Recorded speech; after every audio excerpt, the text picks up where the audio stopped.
Hey, good morning, everybody. Thank you for joining me for the CPI. We're going to bring it on the screen at 8:30 when they announce the numbers. But let's talk about what's happening because the market is pumping this morning. It pumped into close yesterday.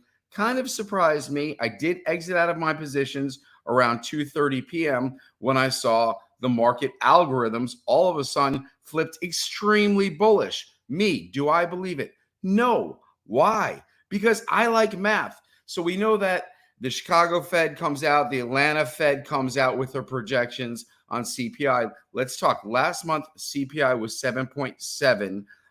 This month, it's scheduled or it's estimated at, I believe, 7.2 to 7.4. A lot of the banks are saying 7.2. Goldman Sachs says if it comes in under 7, the market's going to jump 10%. If it comes in 1 point or 10th under, it'll jump 2 to 3%. 1% or 1/10 of 1% over, it will decline 2 to 3%. So I like math. So I did my own numbers. I did my own estimates as far as housing costs, as far as gas and energy, as far as food goes. The number I kept coming up with, and I kept making little tweaks to my formula, was 7.5. So whereas the estimate is estimated to come down and be around 7.2, and I've heard people on the Wall Street, on the street, basically say 7.0 market's going to shoot up. These are a lot of people that are basically placing wages or wagers that they believe the market CPI number will come down. I think it's going to be hot. I think everything that we're seeing pre-market, the Dow is up 220, the SPY is up like 0.6%. And let me tell you some specifics on why I see that happening. Okay. Okay. So let me just see that. Okay. I believe housing inflation is going to be higher, which is the largest contributor to the print. A lot of people don't understand that. They're looking at food, energy, other things, but understand housing costs are the most prevalent or the biggest exposure to the CPI print. So I'm actually expecting housing, rent, things like that to actually increase month over month, surprise the Fed, and I expect CPI to come in a little hot this morning. Now, let's talk about what could potentially happen, okay? Let's say CPI comes in cool, okay? JP Morgan already came out yesterday after they warned us that the markets could decline 20%. They did that about a week and a half ago. They came out yesterday and they said small CPI print, markets could shoot up 10%. What happened yesterday? Okay, well, we had what? Let's just go back to the SPY. SPY was up 1.44%. It was just up. Oh my God, it just got pumped really quick to up 1% pre-market all the way to 402. Okay, so we'll talk about the SPY ranges. SPY ranges. Let's say we get a calm CPI print, right? Where it's down and I'm incorrect and it comes in at 7.1 or 7.0. I'm wrong. Market shoots up. How high is the market going to go? Well, we know that 410 rejected on the SPY. So as we sit at 402, your next level up would be about 405.50. So if the print comes in calm, I see us going to 405.50, 406. Can we go higher? Yes, because the market's ridiculous and heavily manipulated, and they might push it up only to sell it off tomorrow. However, hey, good morning, Tukey. What's going on, buddy? However, my estimate, right? My estimate, I mean, I just can't believe that they're pushing it this high, right? Pre-market, 402 pre-market, 402.15, 402.18. I mean, to me, that is just, it's a gamble. It's a gamble that nobody knows. I mean, because I'm doing my math, and my math is telling me CPI is going to come in high. Now, even if I screwed up some numbers, we're still going to come in right at the estimate. We're not going to come in cool. That's just my opinion. Oh, so let's talk about how I traded this, okay? I mentioned yesterday I was going to enter a call position and a put position yesterday. So what did I do? I sold my call position. I probably sold a little too early. I wrote my puts, which I entered into in the afternoon. So as the market's going up, I'm going, okay, I'm just waiting patiently for that put position. I did enter the put position. I did lose about 8% on that. I'm still holding a few contracts. All right. And I'm still holding one call contract just to see how the market plays out. Let's just see where we are. We're 1 minute from the CPI print. seems to be imminent. The Dow was up 260 points. So, I mean, all these people are giving their predictions. We're going to see how everything is doing. But let's talk. You can follow us on Discord after we talk about the print. All right, well, let's get it on live. Let's add it to the stream. That's where wages are still high and elevated, and that's the biggest concern for the Fed. I don't really have time to go to everyone else, and I think it would be horrible. We've got about 1 minute before the print. I'm just going to shut up. Keep we're going to let them talk. When they're done talking, actually, I got 30 more seconds. Rick, you're going to do the number when it comes out. And I'm going to talk about so you can just what the numbers start mean talking and now where the keep market talking. could be headed. Hot or cool?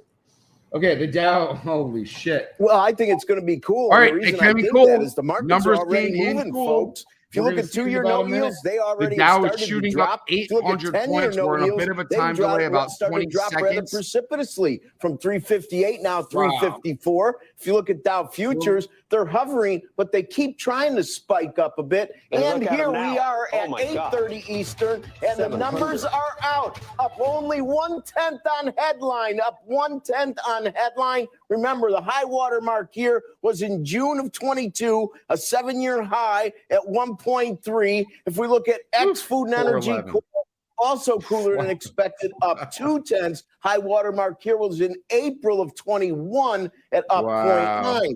Look at year over year, up 7.1. 0.2 cooler than 7.3, 0.6 cooler than the rear view mirror at 7.7, and it's a full 2% under 9.1. That was in June. That was a 1981 comp. And finally, in my opinion, the area you're supposed to pay the most attention to, CPI Food and Energy core, year over year, up 6%, expected to be up 6.1, rear view mirror 6.3, and prior to that was the 40-year high at 6.6 in September. 3%. So this is the most recent sticky aspect of CPI. It's now at 6%. So it's only 0.6 lower than 2 months ago, which was the high water mark for 4 decades.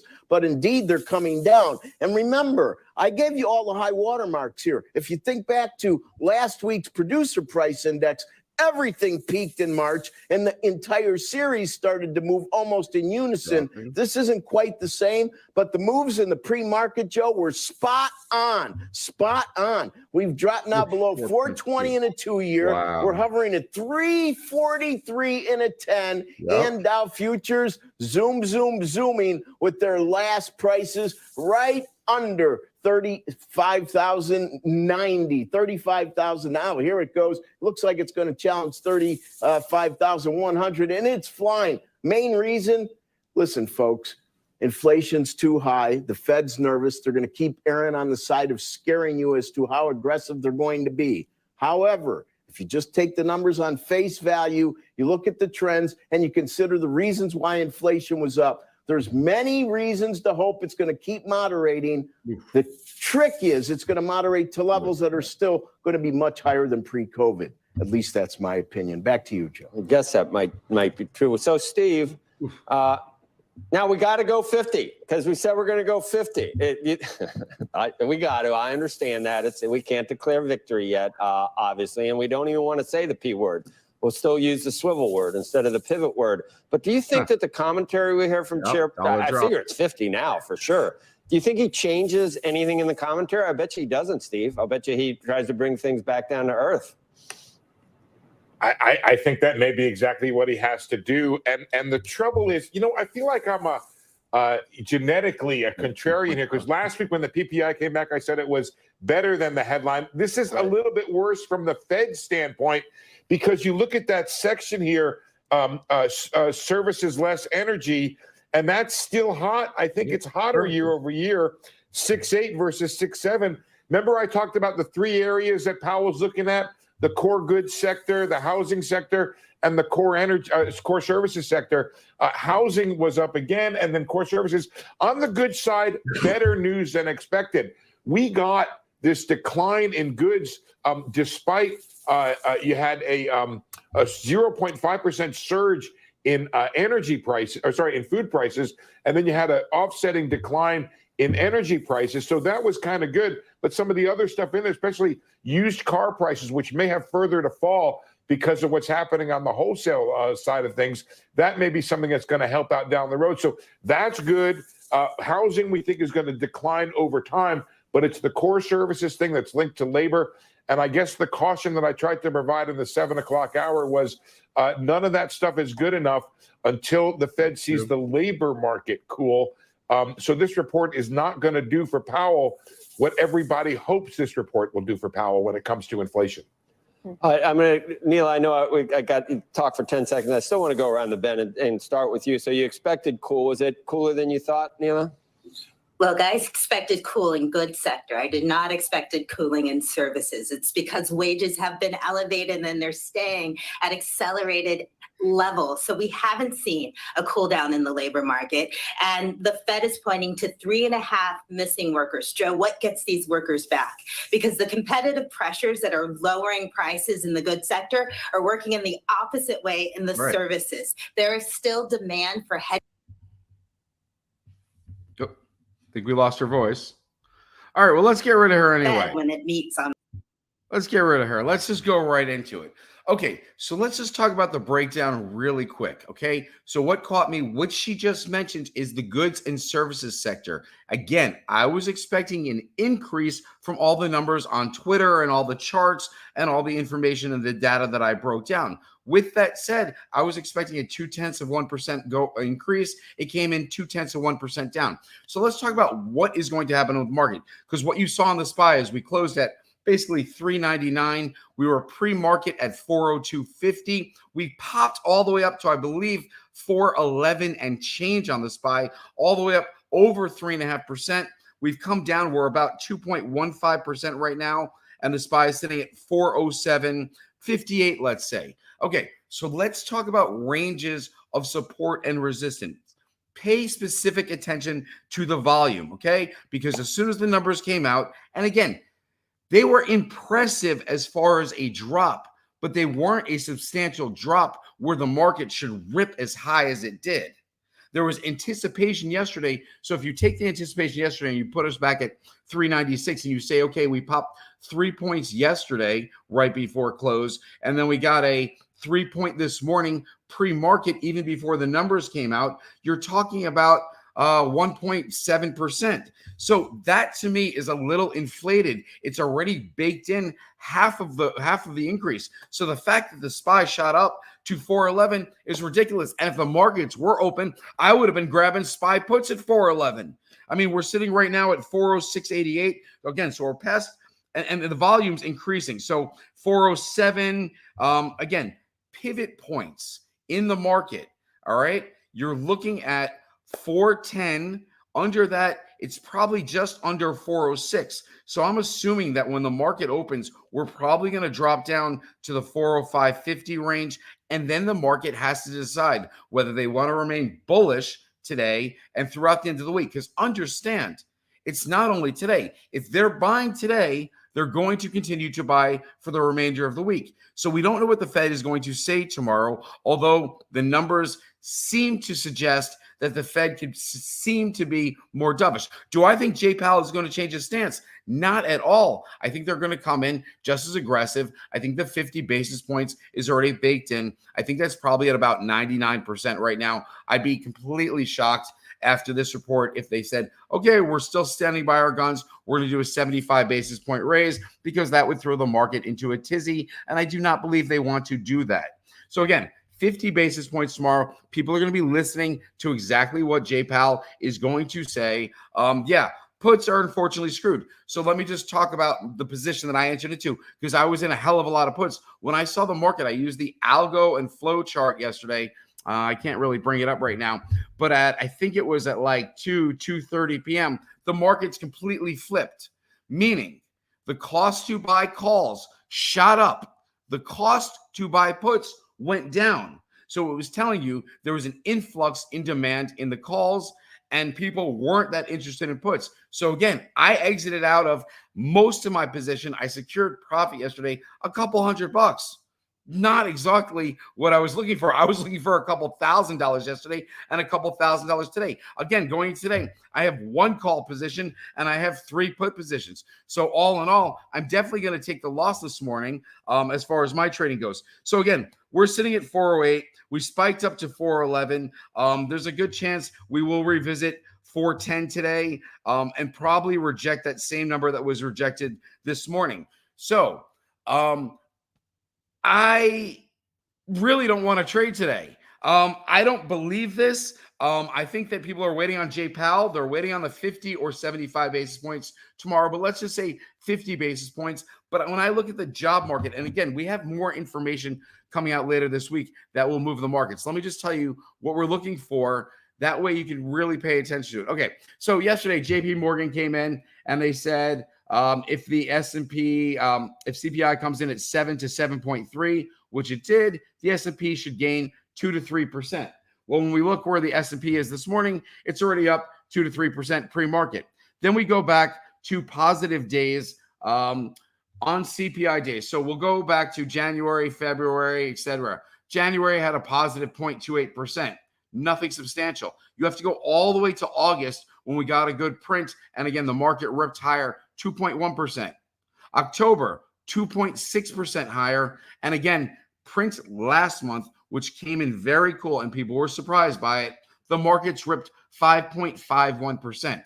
So what would I do is I'd look back at this and I'd say, okay, 5.51% kind of strong, 2.13 makes sense, 2.6 makes sense. So I would think the markets might rip today again if they stay consistent with the pre-market trading, something like 2.6%. So if we go 2.6% on the SPY and you look at where the SPY is right now, SPY is sitting at 2.61% up. So do I think there's going to be major movement from the 409 range? No. So I'm going to look for support and resistance today when I trade, because I think we're probably going to finish the day right around 409 on the SPY. Meaning, if the SPY shoots up to 412 and shows some resistance, I might look for puts. Again, you have to acknowledge the resistance first. Same, if the markets drop, do I think they're just going to continuously drop? No, I'd be looking for support. So we'll go back to my live stream from yesterday when I mentioned specific times that I'm looking for at the market.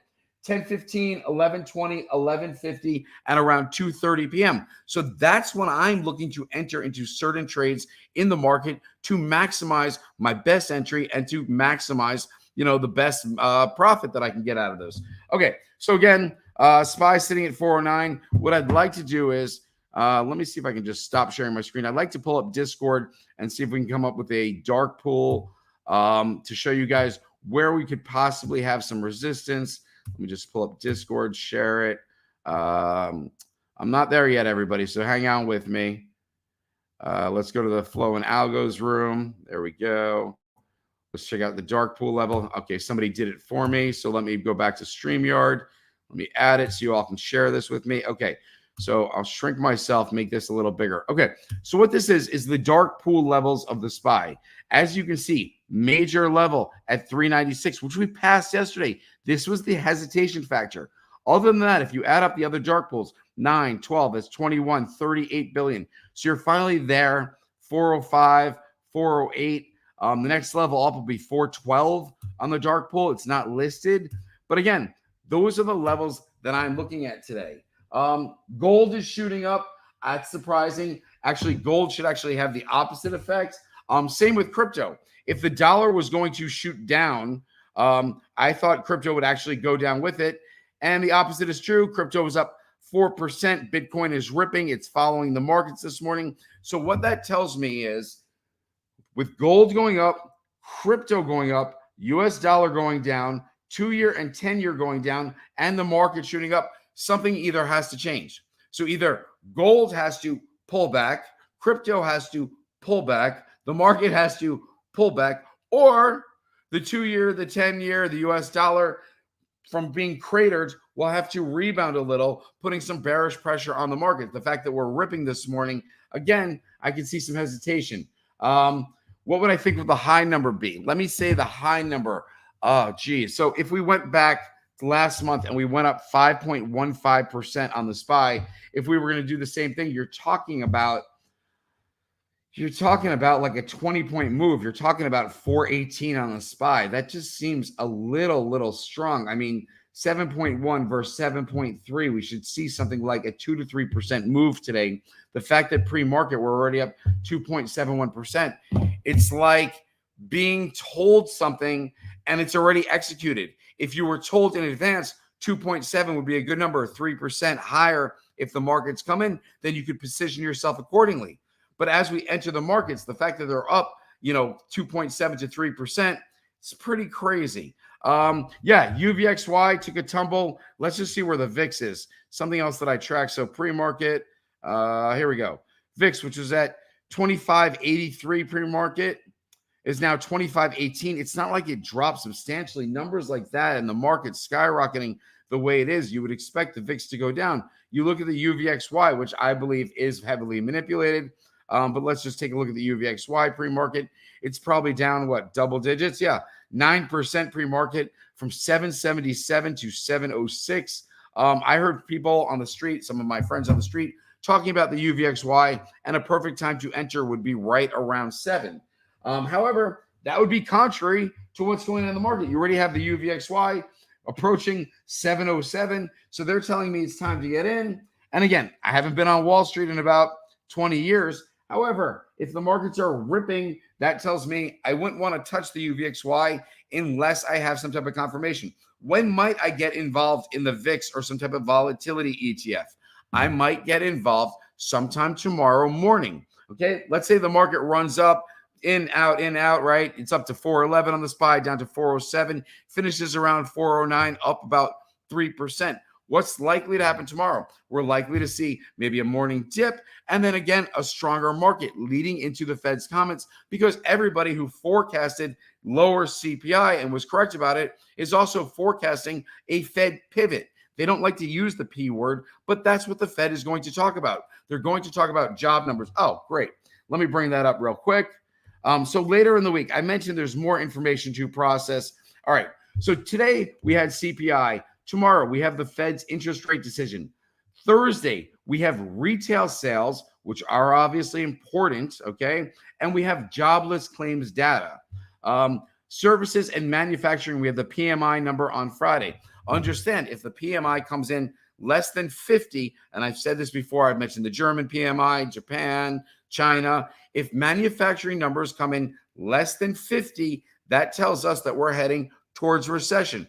PMI somewhere, it used to be around 62, 63. But since all this COVID started and we've been in, a problematic area for the last, I guess, year and a half in the market, PMI's been hovering anywhere from 54 to 52. We saw 48 prints. So again, positive is above 50, negative is under 50, leading to recession. And then we have more earnings this week. Okay, this is interesting about the SPY. So the SPY had a resistance level, which I mentioned, 396.46 on the SPY. There was about $3.3 billion worth of dark pool orders for the SPY.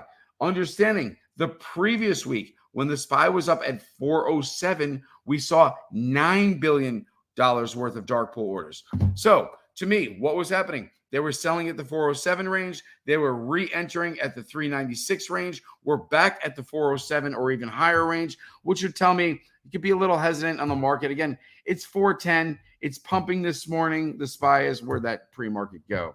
All right, I guess I got to do it on my phone. All right, so we're sitting 410. Again, potential highs of the SPY, yes, you could see if the market rips back to last month's CPI print, 5.15%.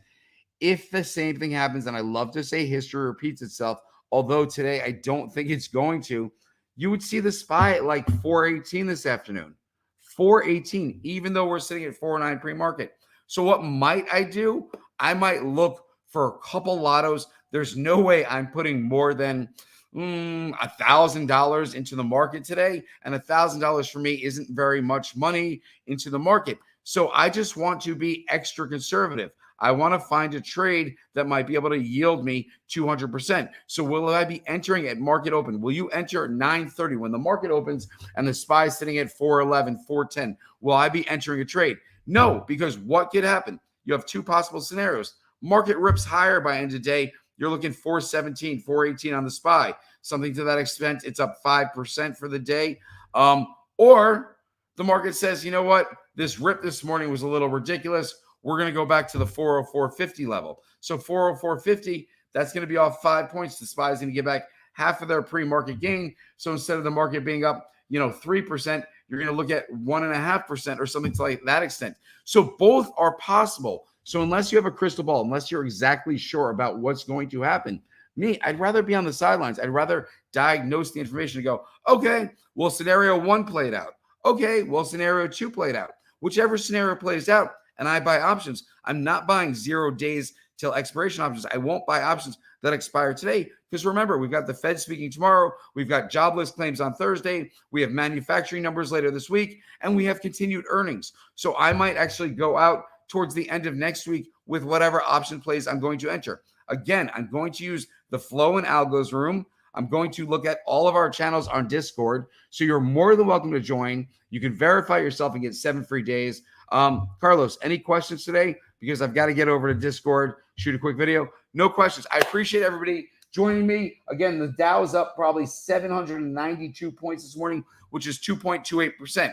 So again, bull case scenario, I like to double that. I would say, okay, 4 point something percent. So let's just use that scenario for the SPY. Oh my God, the SPY is ripping to 410, 411 right now. Again, on the high side, I'm seeing 418. Yes, Tukey had some amazing alerts. So an OG member on our site, young kid, looks at the market different. He is very into trend analysis. He's in, he's out, he acquires, he scales down, he secures profit. He's been ripping for 2 weeks straight. So we have Romeo doing live streams, Tukey with his trade alerts.